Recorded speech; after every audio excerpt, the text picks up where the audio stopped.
My presentation today is very much directed towards practical considerations.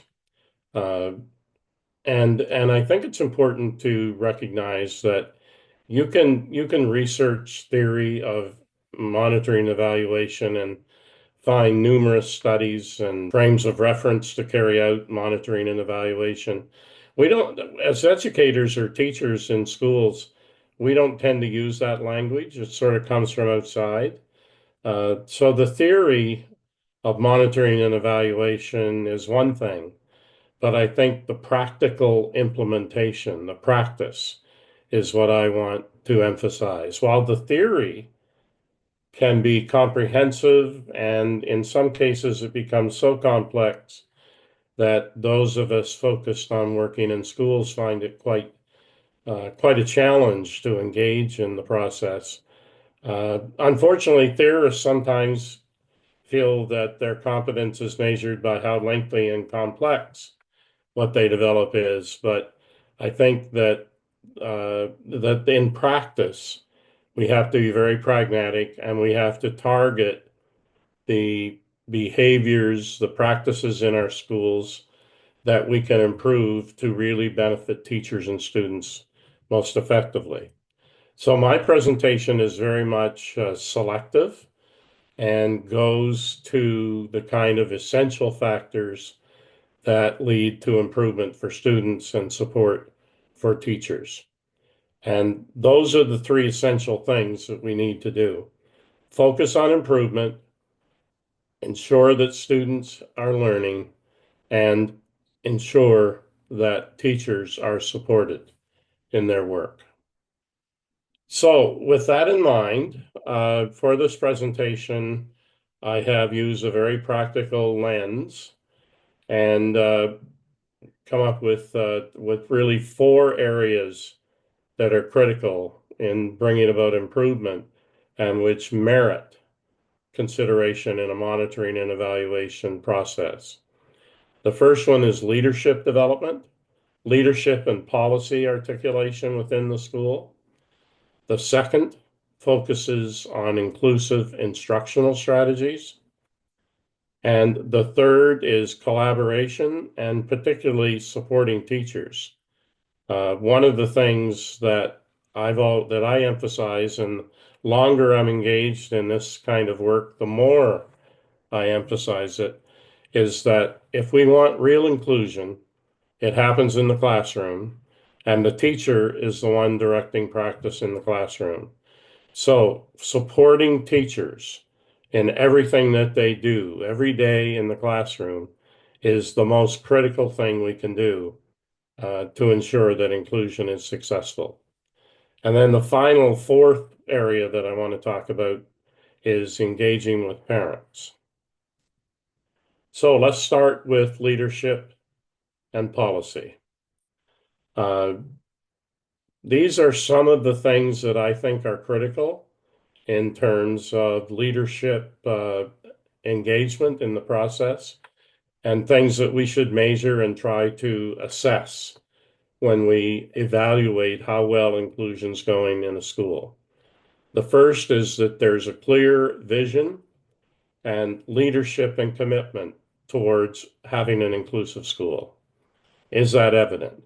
Second, collaborative policies and practices. My experience tells me that no one person, no one expert, no one teacher knows everything they need to know to be successful with the widely diverse student population that teachers serve today. So that means we need to collaborate and we need to have policies and practices that build collaboration into our schools. Third, professional learning.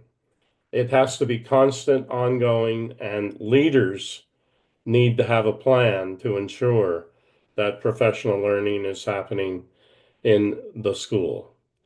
The fourth is resource allocation. Now, I think if we work in the education system, we'd all like to see more resources provided, more teachers, smaller classes, more materials, more time for planning and collaboration. But the reality is that We have what is allocated to us, and school leaders in particular have to make wise, judicious, and strategic decisions on how to allocate resources. And most of the resources that we have in schools are the time of teachers and support staff. That's the thing that leaders usually have to work with. They don't have money necessarily, but they have people and they have time. They have to allocate it strategically. The fifth factor is community engagement and support. Obviously, you need to have the community of parents and others working with you. Need to develop an inclusive school culture. So it's not just about instruction in the classroom, it's how the school is seen and develops its culture across the board and accepts diversity, welcomes it, and celebrates it. And finally, leaders need to be seen to be making informed decisions, decisions that are not based on personal whim or circumstance, but on a considered opinion about what the best way forward is in a particular situation. Now, this is just an example of how leadership and policy factors can be brought into a monitoring and evaluation process. On the left, you see the indicators, and those are the things that I've just shared with you in the previous slide. In the middle are elaborations on that indicator. So each of the elaborations spells out a little more clearly what the factor is dealing with. And finally, at the far right, there are things to look for. If one were to go to a school, or if people who work in a school want to focus on monitoring and evaluation the quality of the leadership and policy in the school, then they would look for the things particularly set out here in the right. And of course, those can be adjusted and fine-tuned according to the prevailing circumstances in the community in question. So you have indicators and elaboration and look-fors that can be part of the monitoring and evaluation process. Now, let me just highlight a couple of final things that come from my own personal experience. The first thing is that the thing I look for when I'm trying to determine and when we try to monitor leadership, is there evidence that the leadership is clear and focused, or is it the opposite, like this cartoon illustrates, of conditional leadership? Leadership that says, well, yes, we'll try to be inclusive if we have more teachers or enough teachers, or if we have more money for equipment, or whatever the conditional factor is. So, is it clear that leadership in a school supports inclusion, works to make inclusion happen, or is it in fact a very conditional kind of leadership? Some of the effective, important, critical elements of leadership, I think, are first visionary thinking, a vision of what inclusion is that recognizes diversity and promotes an inclusive culture, demonstrating empathy and understanding towards families, towards teachers, towards the challenges that they face in doing their work. And I think in countries that have large numbers of migrant populations, looking at marginalized groups of any kind is an important element in empathy and understanding. The third element is collaboration skills. Uh, the leader promotes collaboration among teachers and families, creates interdisciplinary teams, uh, identifies and promotes best practices. The fourth factor, adaptability and problem solving. This is something that I personally have devoted a good deal of time to.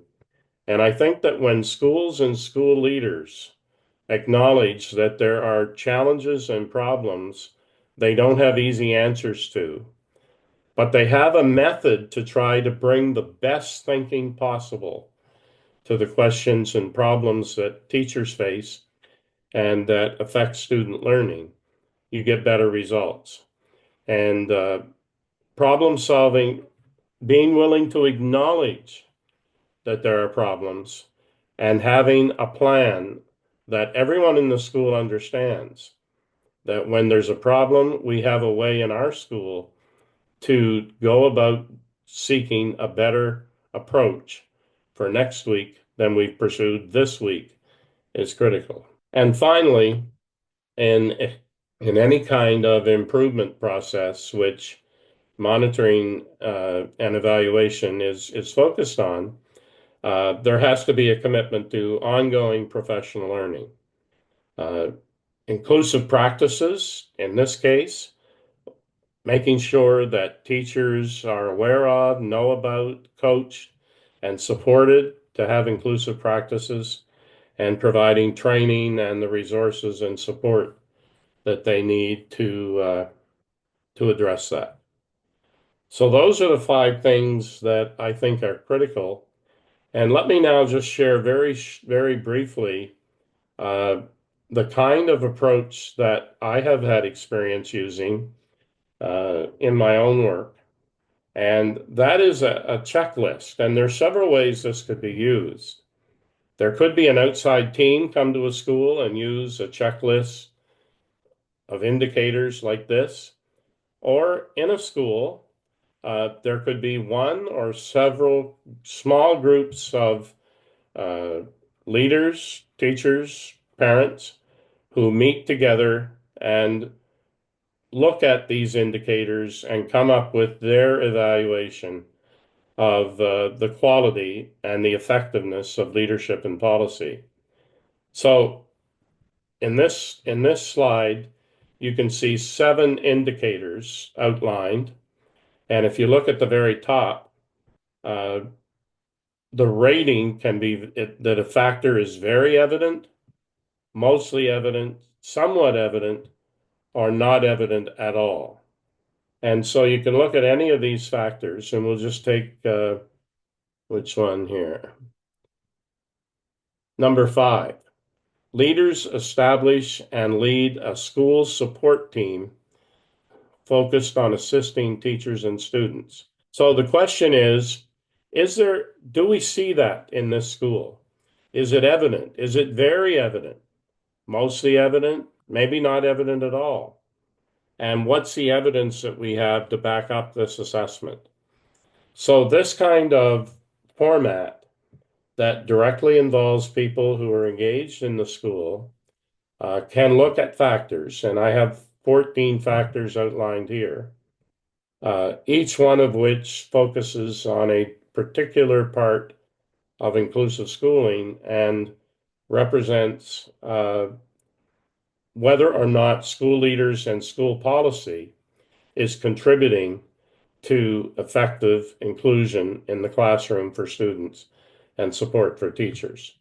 So this is an example of a very practical and, of course, a very amenable to changes and editing to meet the requirements of an individual situation in a community, in a country, uh, or in a region.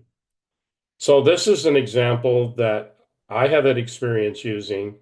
It's simple, it's practical, it takes some time, particularly if you use an internal group.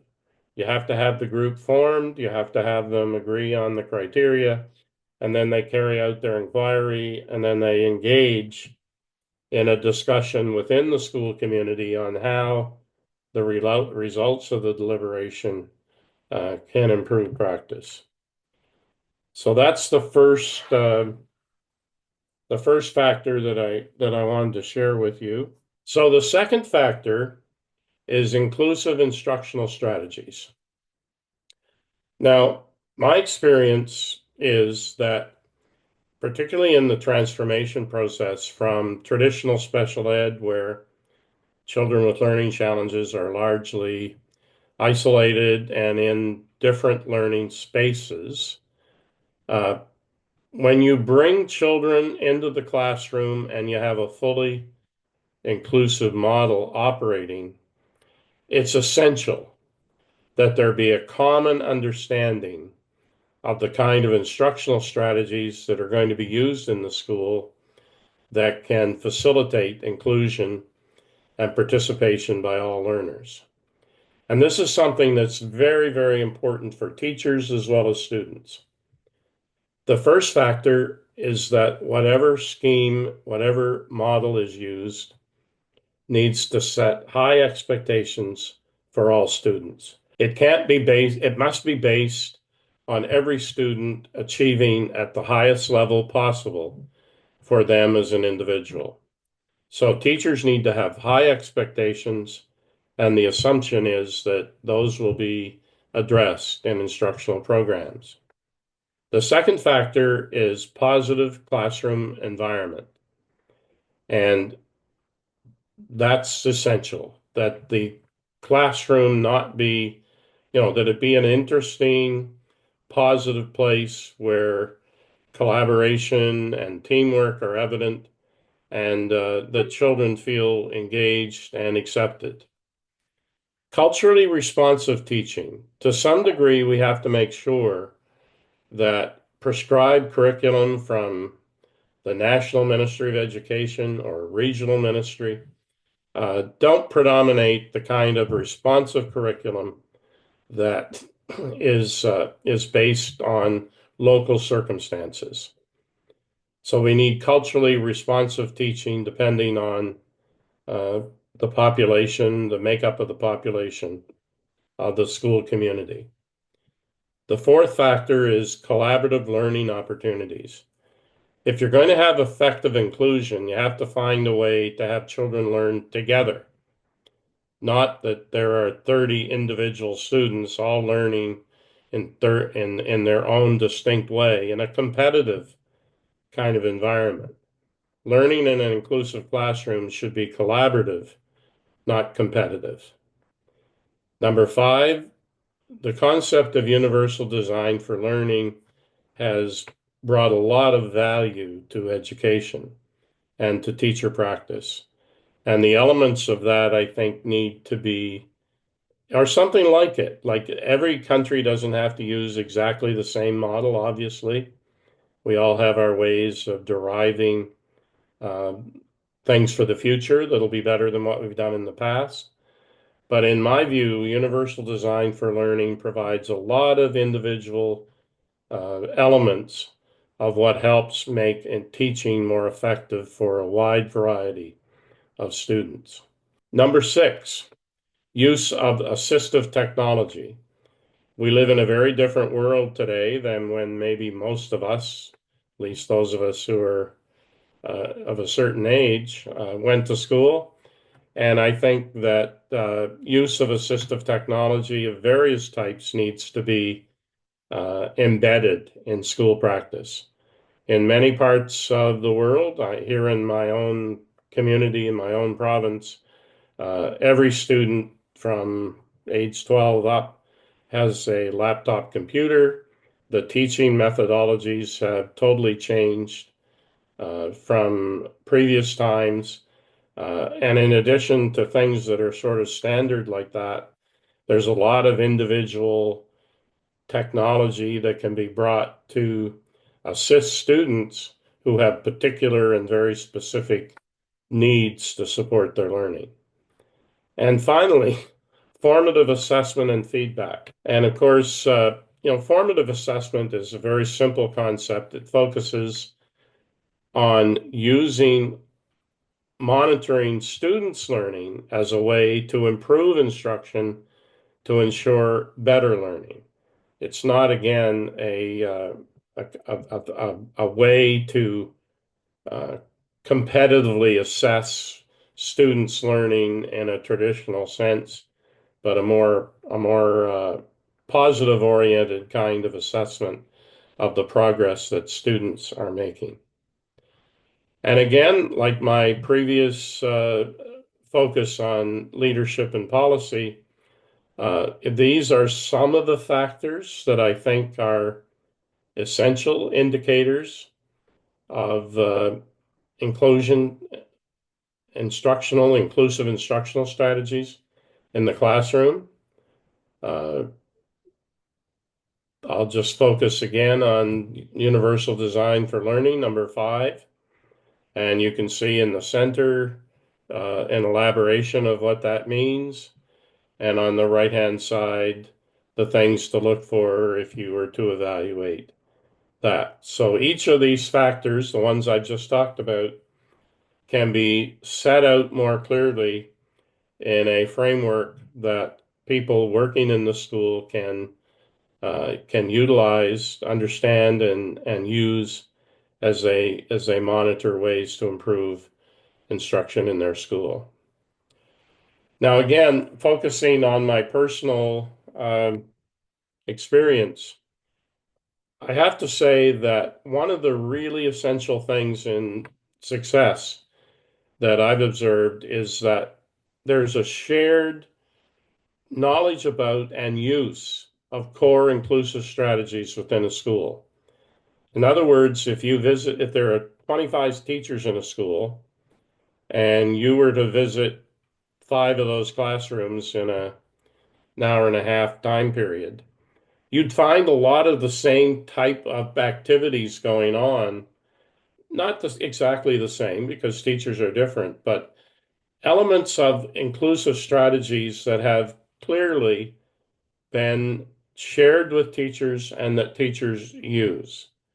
So teaching methods need to be focused on, and every teacher needs to receive training that involves coaching, mentorship, and co-teaching in those essential instructional methods. Now, what does this accomplish? First of all, it allows a school leader to share a framework of instructional design that facilitates dialogue. So if teachers have a common kind of structure to think about, a framework to think about instruction, then they can talk to each other and school leaders can talk to them and engage in dialogue about improvement, about how well things are going and how they can be improved. If there's this common set of understandings and language about instruction, it facilitates professional discussion for improvement.